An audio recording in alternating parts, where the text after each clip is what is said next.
अभनपुर गांव के जंगल में संतोषी माँ की भक्त पीलू चिड़िया अपना एक छोटा सा नाश्ते की दुकान चलाती थी। उसके पति बंटी कबूतर एक मजदूरी का काम करता था। बहुत मेहनत के बाद भी उनकी कमाई नहीं होती थी, लेकिन पीलू संतोषी माँ की भक्ति में कमी नहीं करती थी। एक दिन बंटी जब अपने काम पर गया तो ठेकेदार ने सबको काम से निकाल दिया। मुझे अब नया ठेका नहीं मिल रहा है, इस वजह से मैं अब तुम लोगों को काम नहीं दे पाऊंगा। अब तुम लोग कहीं और काम देख लो। बंटी वहाँ से काम देखने लगता है, लेकिन उसको कोई भी काम नहीं देता है और ऐसे ही 6 महीने बीत जाते हैं। ऐसे ही एक दिन बंटी दुखी होकर अपने घर आता है। ये तो बहुत मुसीबत आ गई है कि आखिर आए दिन मकान मालिक किराया मांगने आता है, किराना वाला पैसे मांगने आता है। मेरे नाश्ते का काम भी अच्छा नहीं चल रहा है। बहुत बड़ी मुसीबत आ गई है।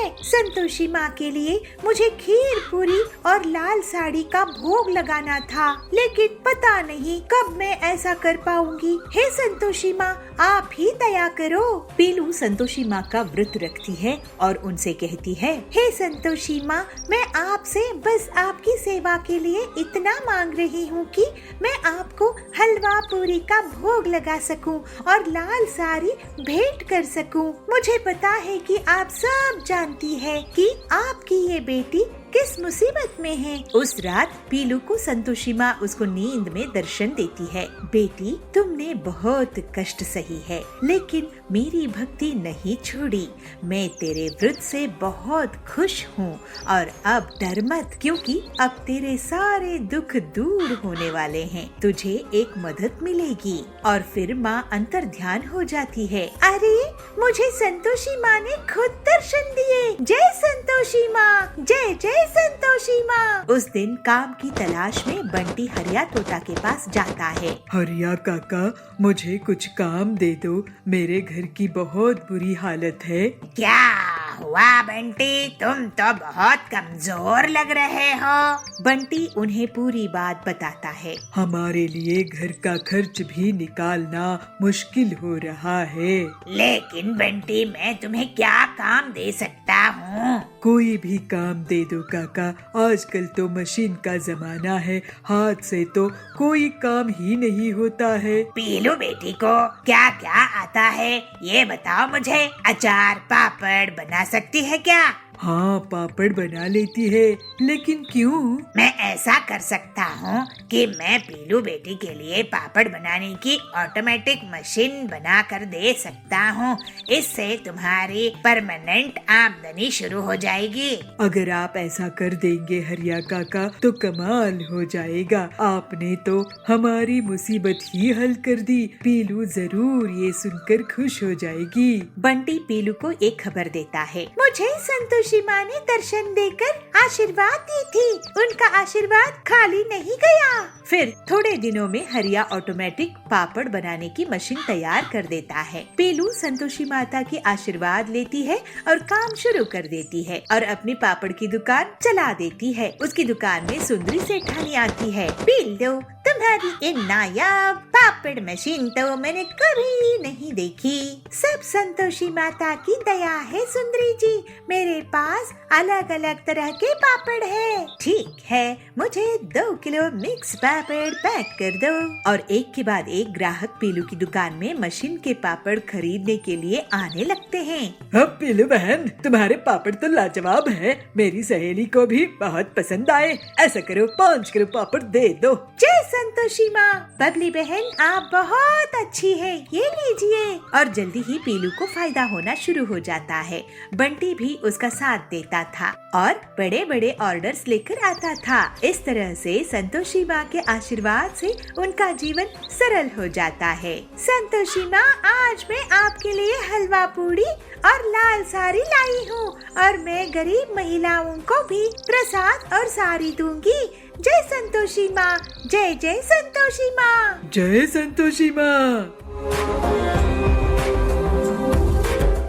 एक गांव के जंगल में पीलू अपना ऑमलेट का ठेला चलाती थी। वो बहुत गरीब थी और उसका पति बंटी कबूतर मशीन रिपेयरिंग का काम करता था, लेकिन उनकी बहुत आमदनी नहीं होती थी। एक दिन बंटी जब कड़क सेठ के घर में मशीन रिपेयर कर रहा था, उसकी मशीन अचानक से और खराब हो गई। ये क्या किया तुमने बंटी? मेरी 50,000 की मशीन खराब कर दिया। अब इसका हर्जाना तुझे देना होगा। लेकिन सेठ जी, मैं 50,000 कहाँ से लाऊंगा? मैं बहुत ही गरीब हूँ। वो मैं नहीं जानता, तू मुझे पैसा लाके दे, नहीं तो मैं तुझे पुलिस के हवाले कर दूंगा।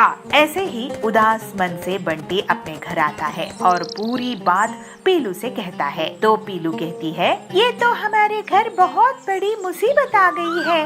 वैसे भी हमारा खर्चा बड़ी मुश्किल से चलता था, अब तो ऊपर से और ये 50,000 का नुकसान भरना पड़ेगा। मुझे तो बहुत डर लग रहा है। चलिए मैं किसी से उधार लेके आती हूँ। तो बंटी कहता है, मैं भी हरिया काका से कुछ रुपये उधार लाता हूँ। ऐसे कहकर दोनों पति पत्नी पैसे उधार लेने के लिए चले जाते हैं। बंटी और पीलू हरिया तोता के पास पहुँचते हैं। बंटी कहता है, हरिया काका, मुझे कुछ रुपये उधार चाहिए थे। बदले में मैं तुम्हारे यहाँ आधी सैलरी में काम कर लूँगा। तो हरिया कहता है, अरे तुम जैसे होनहार मैकेनिक को उधार की जरूरत कैसे पड़ गई? पीलू बोलती है, इन्हें अपने काम में बहुत बड़ा नुकसान हुआ है।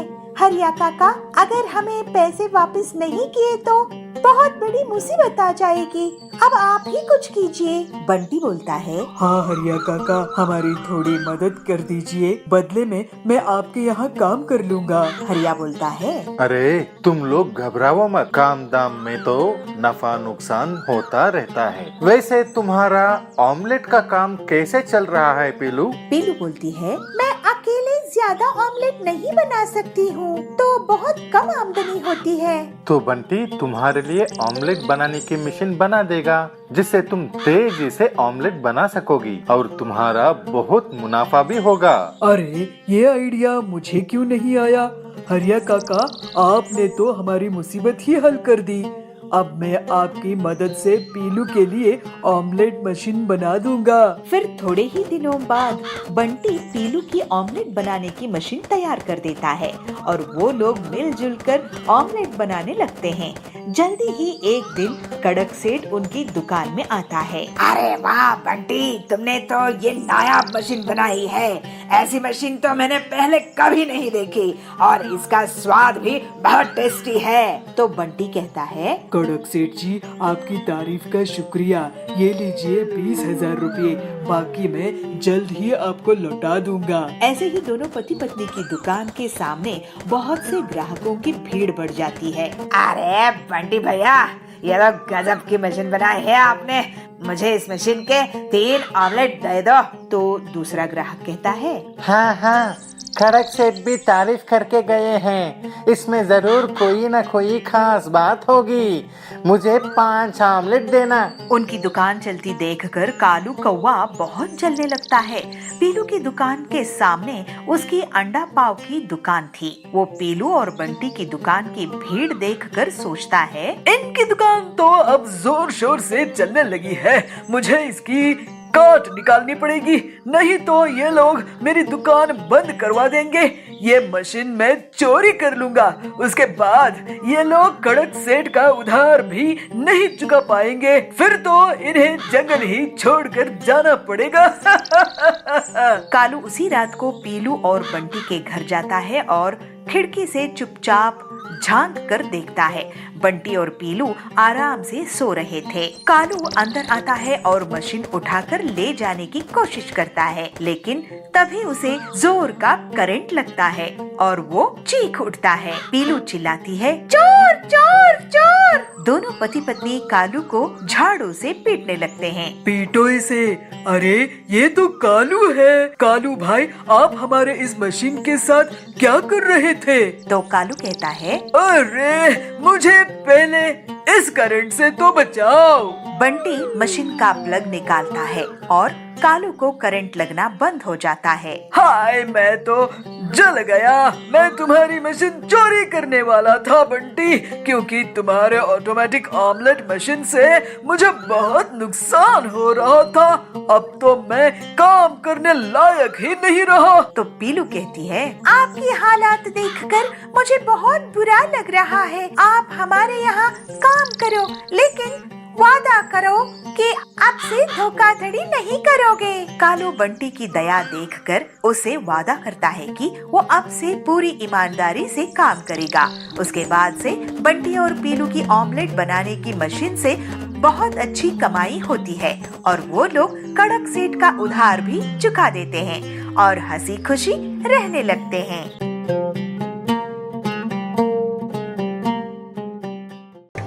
एक जंगल में पीलू चिड़िया अपने पिता टिल्लू और अपनी माँ बबली के साथ रहा करती थी।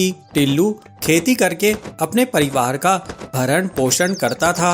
मुखिया रहा करता था जो पक्षियों की जमीन को जबरदस्ती हड़प लिया करता था और जो भी पक्षी उसका विरोध करते वो उसे मरवा देता था। एक दिन टिल्लू अपने खेत में काम कर रहा था, तभी मुखिया टिल्लू के खेत पर पहुंचता है। मुखिया के साथ उसके कुछ गुंडे भी रहते हैं। अरे टिल्लू, ये खेत तू मेरे नाम कर दे, उसके बदले में मैं तेरा पूरा कर्ज माफ कर दूंगा। टिल्लू कहता है, कैसा कर्ज मुखिया जी, मैंने तो आज तक आपसे कोई कर्ज लिया ही नहीं। इस पर मुखिया उसे धमकाते हुए कहता है, अच्छा तूने मुझसे कर्ज नहीं लिया, ये देख कागजात, इस कागजात में तूने मुझसे पूरे 2 लाख रुपए उधार लिए हैं और इसमें तेरा अंगूठे का निशान भी है और अब तो ब्याज मिलाकर ये पूरे 4 लाख रुपए हो गए हैं। टिल्लू ये सब देखकर बहुत डर जाता है। वो गिड़गिड़ाते हुए कहता है, मालिक आप ये सब मत कीजिए, अगर आप मेरी जमीन ले लेंगे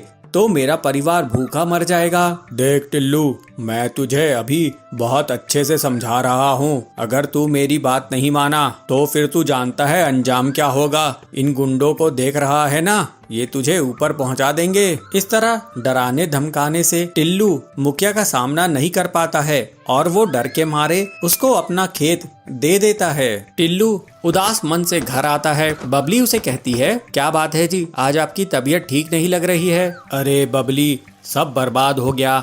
आज मुखिया खेत पर आए थे, उन्होंने फर्जी कागजात बनाए कि मैंने उनसे कर्ज लिया था, जबकि मैंने उनसे कोई भी कर्ज नहीं लिया था। अब डरा धमकाकर उन्होंने मेरी जमीन हड़प ली है। पीलू अपने पिता से कहती है, पिताजी आप मेरे साथ मुखिया के घर चलिए, मैं उससे अपना खेत वापस लेके ही आऊंगी। फिर टिल्लू पीलू के साथ मुखिया के घर चला जाता है। पीलू गुस्से में मुखिया से कहती है, बदमाश मुखिया जी, आपकी हिम्मत कैसे हुई मेरे पिताजी से खेत हड़पने की, अब उसे तुरंत वापस कीजिए। मुखिया कहता है, टिल्लू तेरी बेटी तो बहुत सुंदर दिखती है, गुस्से में तो ये और भी अच्छी लगती है। एक काम कर, तू मेरी इससे शादी करा दे, फिर तुझे तेरा खेत वापस मिल जाएगा। टिल्लू अपनी बेटी से कहता है, देखा बेटी, ये कितना बदतमीज है, ये बदमाश है, इसके मुंह मत लग, चल मैं किसी और के खेत में काम करके अपना घर संभाल लूंगा। इस तरह कुछ दिन बीत जाते हैं। फिर टिल्लू हरिया तोता के खेत में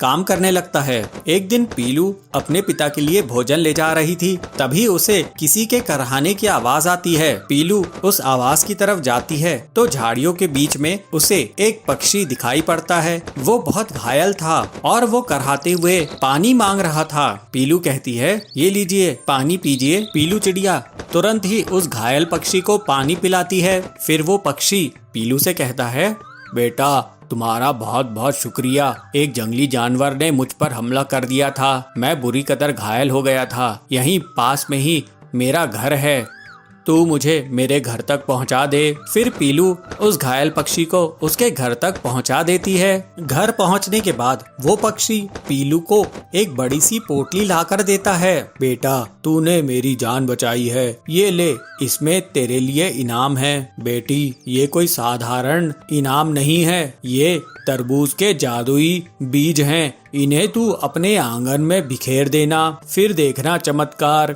फिर पीलू घर आकर उन चमत्कारी बीजों को अपने आंगन में बो देती है। टिल्लू उसे देखकर कहता है, अरे पीलू, ये तू क्या कर रही है? पीलू कहती है, पिताजी, ये तरबूज के जादुई बीज हैं। मैंने एक पक्षी की मदद की, मैंने उसे घर छोड़ा तो उसने मुझे ये तरबूज के जादुई बीज दिए, जिसे मैं अब अपने आंगन में बो रही हूँ। कुछ ही दिनों में पीलू के आंगन में तरबूज उग आते हैं। वे बहुत ही बड़े रहते हैं। बड़े बड़े तरबूजों को देखकर पूरा परिवार बहुत खुश होता है और उन्हें टिल्लू बाजार में बेचने लगता है। तरबूज बेचने से टिल्लू की बहुत अच्छी कमाई होती है। इसके बाद से टिल्लू और उसका परिवार खुशी खुशी रहने लगते हैं। लकड़ी गांव में पीलू नाम की गरीब चिड़िया रहती थी। उसको इंजीनियरिंग का काम देखना बहुत पसंद था। जब भी कोई अपना नया घर या दुकान बनाता था, पीलू उसे देर तक देखती थी। एक दिन हरिया कंस्ट्रक्टर उसको अपने पास बुलाता है और कहता है, पीलू चिड़िया, तुम्हें मैं बहुत दिनों से देख रहा हूँ।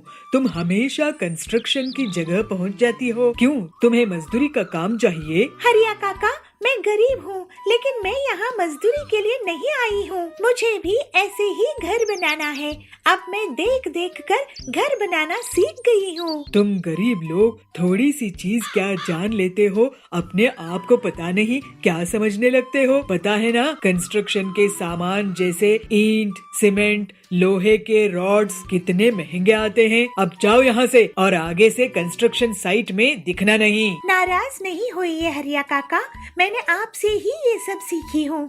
आप एक दिन मुझ पर गर्व करेंगे। ऐसा कहकर पीलू अपने घर चली जाती है। उसके घर में बीमार पिता टिल्लू और बूढ़ी माँ बबली रहते थे। पीलू कहाँ चली गई थी? अरे कहीं मजदूरी कर, कुछ काम कर। घर की हालात कितनी खराब है। अभी कड़क सेठ आए थे और घर खाली करवाने की धमकी देकर गए हैं। अगर हमने उन्हें किराया नहीं दिया तो हम बेघर हो जाएंगे। माँ, तुम चिंता मत करो, मैं कुछ ना कुछ करती हूँ। फिर पीलू सोच में पड़ जाती है कि वो अपना घर कैसे बनाए, क्योंकि कंस्ट्रक्शन के सामान खरीदना उसकी हैसियत के बाहर था। मैं कंक्रीट के घर नहीं बनाऊंगी, मैं इको फ्रेंडली बैम्बू का घर बनाऊंगी। फिर पीलू जंगल में बैम्बू ढूंढने निकल जाती है और उसे एक जगह बहुत से बम्बू मिल जाते हैं। पीलू उन्हें काट कर एक खाली जगह इकट्ठा कर लेती है। इसके बाद पीलू एक एक बम्बू को जोड़ जोड़ कर एक घर तैयार करने लगती है और 2 ही दिनों में वो एक छोटा सा घर तैयार करने। फिर पीलू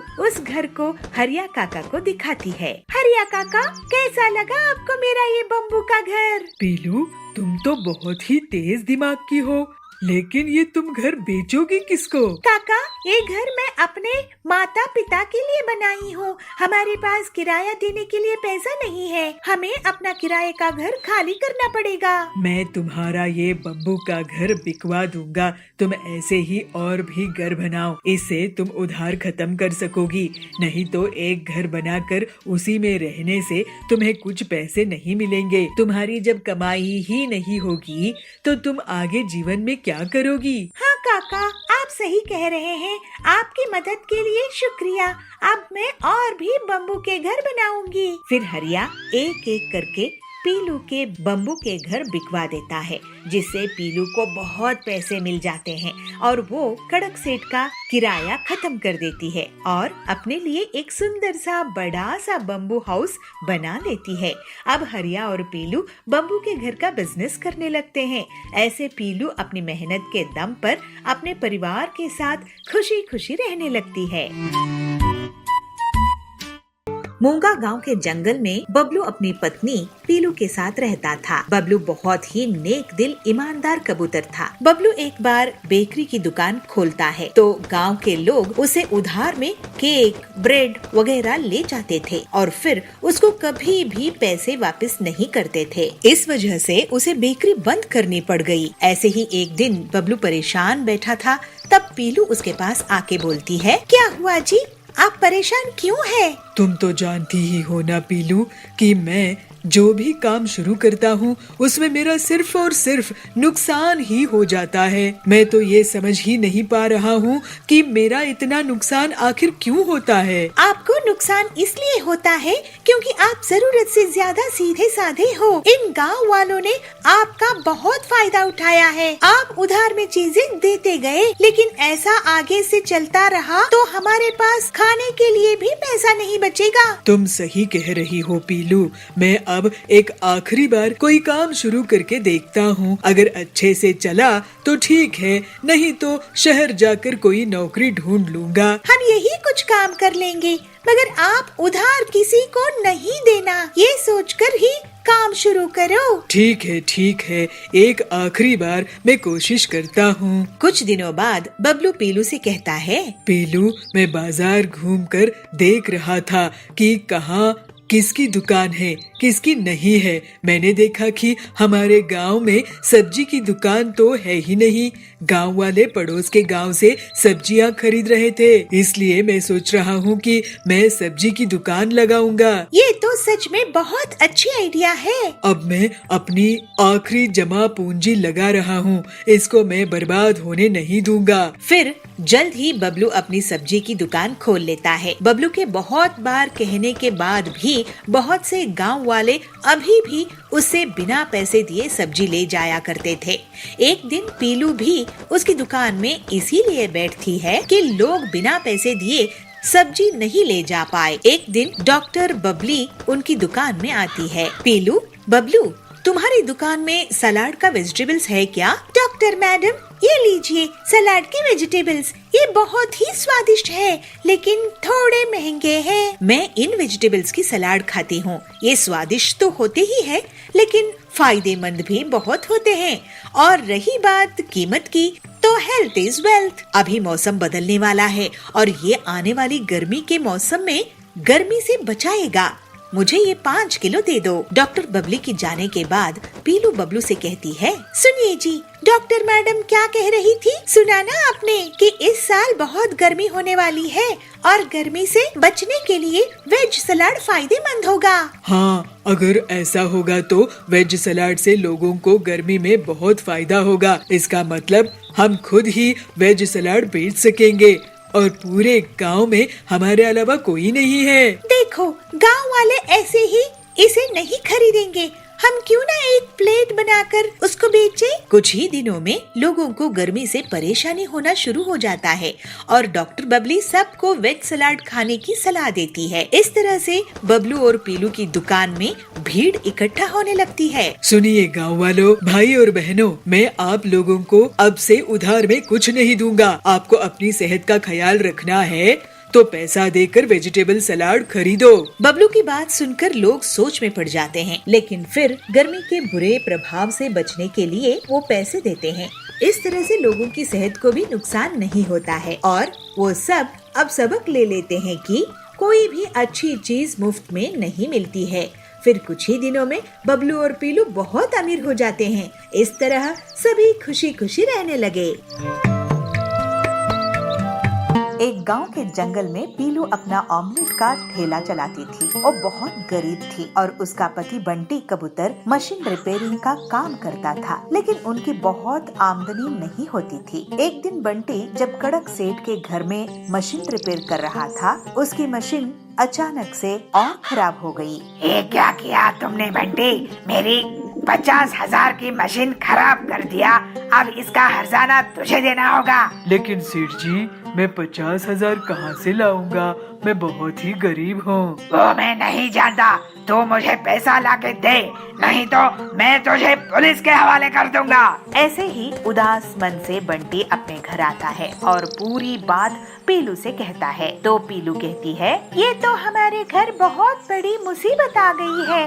वैसे भी हमारा खर्चा बड़ी मुश्किल से चलता था, अब तो ऊपर से और ये 50,000 का नुकसान भरना पड़ेगा। मुझे तो बहुत डर लग रहा है। चलिए मैं किसी से उधार लेके आती हूँ। तो बंटी कहता है, मैं भी हरिया काका से कुछ रुपये उधार लाता हूँ। ऐसे कहकर दोनों पति पत्नी पैसे उधार लेने के लिए चले जाते हैं। बंटी और पीलू हरिया तोता के पास पहुँचते हैं। बंटी कहता है, हरिया काका, मुझे कुछ रुपये उधार चाहिए थे। बदले में मैं तुम्हारे यहाँ आधी सैलरी में काम कर लूँगा। तो हरिया कहता है, अरे तुम जैसे होनहार मैकेनिक को उधार की जरूरत कैसे पड़ गई? पीलू बोलती है, इन्हें अपने काम में बहुत बड़ा नुकसान हुआ है। हरिया काका, अगर हमें पैसे वापस नहीं किए तो बहुत बड़ी मुसीबत आ जाएगी। अब आप ही कुछ कीजिए। बंटी बोलता है, हाँ हरिया काका, हमारी थोड़ी मदद कर दीजिए। बदले में मैं आपके यहाँ काम कर लूँगा। हरिया बोलता है, अरे तुम लोग घबराओ मत, काम दाम में तो नफा नुकसान होता रहता है। वैसे तुम्हारा ऑमलेट का काम कैसे चल रहा है पीलू? पीलू बोलती है, मैं अकेले ज्यादा ऑमलेट नहीं बना सकती हूँ, तो बहुत कम आमदनी होती है। तो बंटी तुम्हारे लिए ऑमलेट बनाने की मशीन बना देगा, जिससे तुम तेजी से ऑमलेट बना सकोगी और तुम्हारा बहुत मुनाफा भी होगा। अरे ये आइडिया मुझे क्यों नहीं आया? हरिया काका, आपने तो हमारी मुसीबत ही हल कर दी। अब मैं आपकी मदद से पीलू के लिए ऑमलेट मशीन बना दूंगा। फिर थोड़े ही दिनों बाद बंटी पीलू की ऑमलेट बनाने की मशीन तैयार कर देता है और वो लोग मिलजुल कर ऑमलेट बनाने लगते हैं। जल्दी ही एक दिन कड़क सेठ उनकी दुकान में आता है। अरे वाह बंटी, तुमने तो ये नायाब मशीन बनाई है।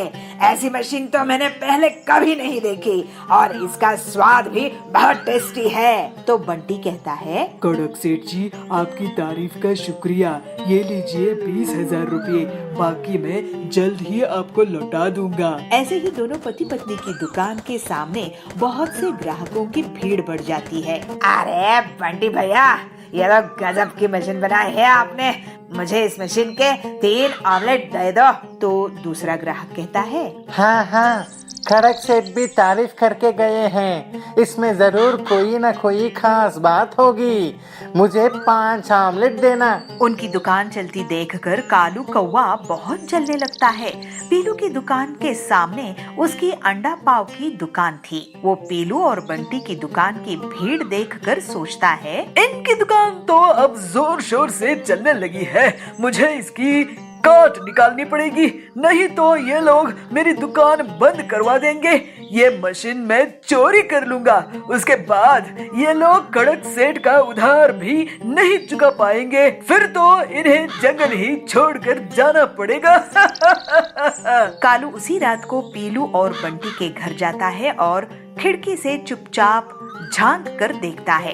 बंटी और पीलू आराम से सो रहे थे। कालू अंदर आता है और मशीन उठाकर ले जाने की कोशिश करता है, लेकिन तभी उसे जोर का करंट लगता है और वो चीख उठता है। पीलू चिल्लाती है, चोर चोर चोर। दोनों पति पत्नी कालू को झाड़ू से पीटने लगते हैं। पीटो इसे। अरे ये तो कालू है। कालू भाई, आप हमारे इस मशीन के साथ क्या कर रहे थे? तो कालू कहता है, अरे मुझे पहले इस करंट से तो बचाओ।